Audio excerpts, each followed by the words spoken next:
이제 가옥이 당을 이렇게 집을 짓다. 가옥이 이래 있으면 이게 이제 담장이죠. 담장이 이래 있으면 이게 집이고 이게 마당이다. 이래 되면 자를 어떻게 놓느냐? 집의 중심과 마당의 중심을 일직선으로 쫙 그었을 때에 마당 쪽이 향입니다. 집이 있는 쪽이 이게 좌입니다. 그러면 주택의 중심에 있는 이게 좌가 됩니다. 그래서 우리가 뒤쪽으로 가가지고 여기서 좌라 칩니다. 그래서 이게 북쪽 같으면은 감자. 앞이 좌만 오면 향은 딱 반대로 나오고 털무시 나오게 되기 때문에 감자입니다. 이러면 감자 이향집이다. 이런 이야기를 하거든요. 건물의 중심과 마당의 중심점을 찾아서 쫙 끄면은 좌향의 결정이 딱 됩니다.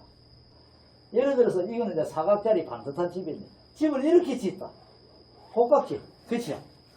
그럼 어디 됩니까? 이거 마당이 크지요? 그죠? 여기는 이게 전체가 쌓이죠. 얘는 이게 마당이 이리가 큽니다. 그죠?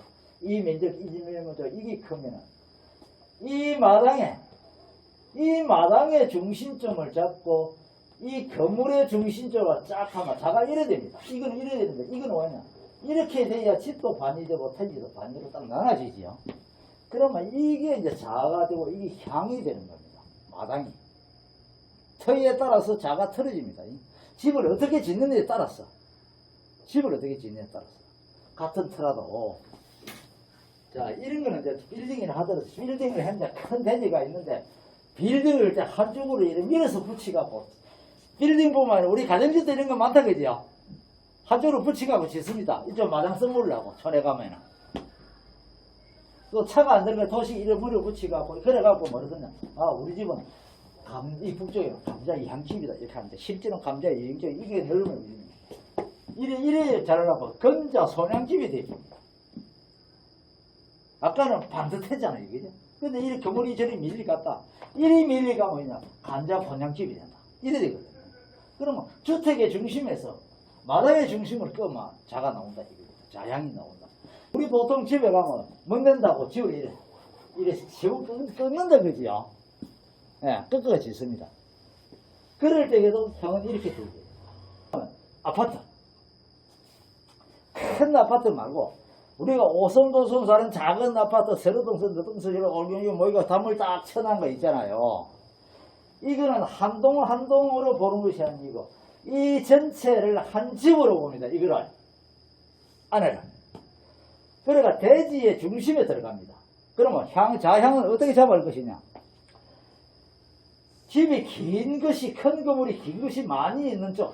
자, 이거는 이렇게 해서 이렇게 돼 있고 요건 두 개밖에 없다 그죠?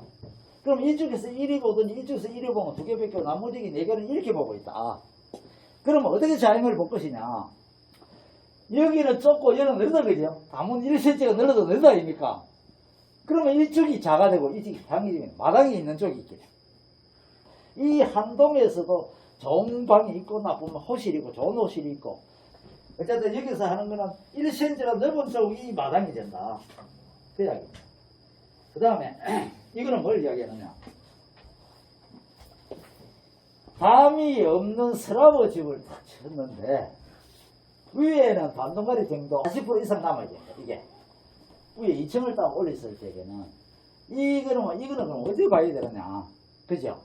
밑에 편에서 북쪽에서 남쪽으로 보고 있는 집이라고 가정을 하면은 이거는 그뭐 북쪽 한쪽 거무르기 이쪽 그 북쪽에서 남쪽으로 봐야 될 거 아니냐가 아니고 이거는 앞에 40% 이상 남아 있으면 이게 뭘로 봐야 되느냐. 이거는 따라보가 여기서 이 마당이 이게 마당이 됩니다. 스라바가 위에 마당이 스라바 마당이. 그럼 여기서 자를 이래 놓고 이 밑에 거는 이렇게 놓습니다. 그래서 한 건물이라도 위에 스라바 제가 이래 반점 지으면 이 건물은 이 건물대로 따라봐야 되고 밑에 거는 밑에 거로 따라봐야 된다는 거.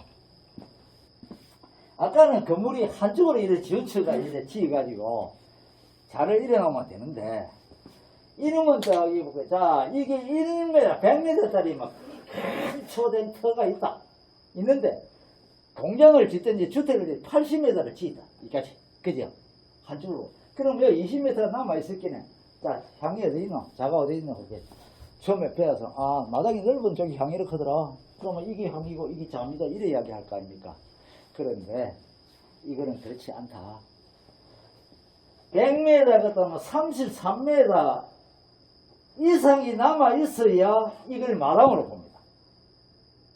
그러면 이거는 마당을 보지 않고 그냥 이래 다니다. 무슨 말 아시겠습니까? 이게 많이 남아. 이게 공토의 40%, 적어도 30% 이상 남아 있어야 자가 여기서 이래 되지. 안 그러면은 자를 이리 안 보고 이렇게 봐준다. 혹시 오이 그런 걸 이제 나타내는 겁니다. 여기 큰 집을 이렇게 하나 잘 짓어요.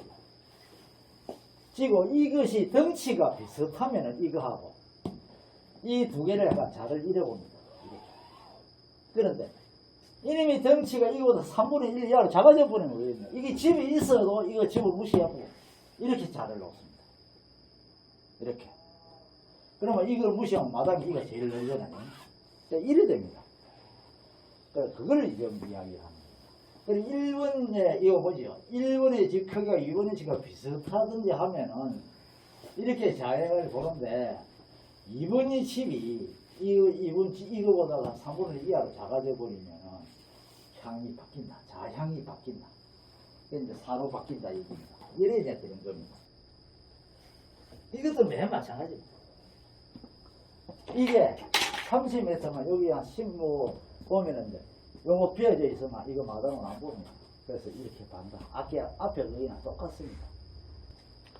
우리가 집을 짓는데 동사택과 서사택. 동사택이 아닙니다. 사택이 있고 사택이 있습니다. 동쪽 동기를 가지고 질 수 있는 네 가지 방향의 집. 여기 동사택. 서에 음의 기운을, 음기 기운을 가지고 질 수 있는 집이 네 가지가 있는데 네 개의 자입니다. 쉽게 정확하게. 이걸 서사택.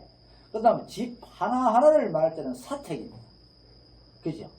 우리가 사택에, 교장 선생님 사택이 어디고 하는 건 집 하나를 이야기하고, 여기서 말하는 사택은 네 가지의 자를, 방향을 달리해서 질 수 있다. 처음에는 동사택과 서사택을 나누고 서사택 안에도 또 네 가지 자가 나오고 동사택 안에도 네 가지 자가 나오기 때문에 이 네 가지 하면 아까 8방 맞잖아요. 8방이 되지. 그래서 동사택과 서사택이 있다. 그래 됩니다. 그러면 동사택은 뭐고 서사택은 뭐냐? 동사택은 땅 위에 있어 일어나 우리가 볼 수 있는 기. 서사택은 땅 밑에. 그리고 땅하고 땅 밑에. 그러면 땅은 뭡니까? 흙이 보이잖아요. 그 밑에는 씨가 들어지죠. 그래서 금과 토는 서사택에 속합니다. 요래 구분하면 쉽습니다.